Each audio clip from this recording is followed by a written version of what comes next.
2024, l'économie guadeloupéenne marque le pas, freinée par une consommation en berne, une activité à ralentissement dans certains secteurs et un contexte international et national incertain.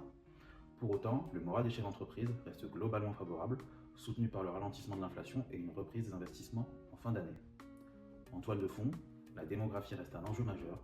La population vieillit, la natalité diminue et les jeunes continuent de partir.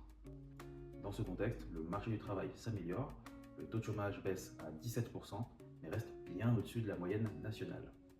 Dans le même temps, les entreprises rencontrent de plus en plus de difficultés à recruter, notamment dans le BTP.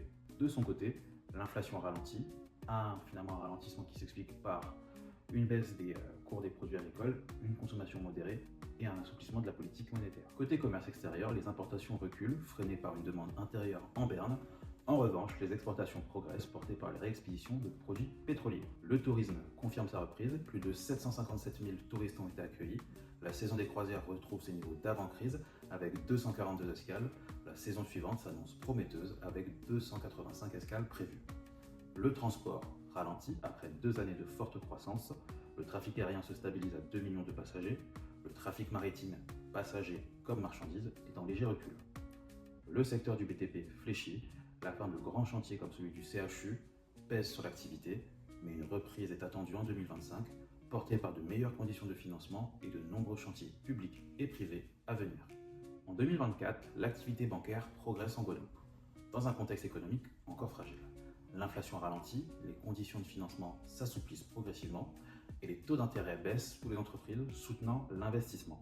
Mais pour les particuliers, les crédits à la consommation restent coûteux, même si les taux immobiliers se stabilisent. L'encours total de crédit dépasse les 11 milliards d'euros, tandis que l'épargne continue de croître. 2025 sera une année charnière. Les entreprises devront s'adapter, innover, avancer dans leur transition pour soutenir l'économie. Mais le recul démographique pèse sur la consommation, l'emploi et l'attractivité du territoire. Dans ce contexte, l'évolution du climat social, des conditions de financement et des prix mondiaux feront partie des éléments à surveiller de près tout au long de l'année. Merci aux équipes mobilisées et aux différents contributeurs externes pour la réalisation de ce rapport. Retrouvez l'intégralité de notre rapport annuel économique 2024 sur notre site internet iedom.fr.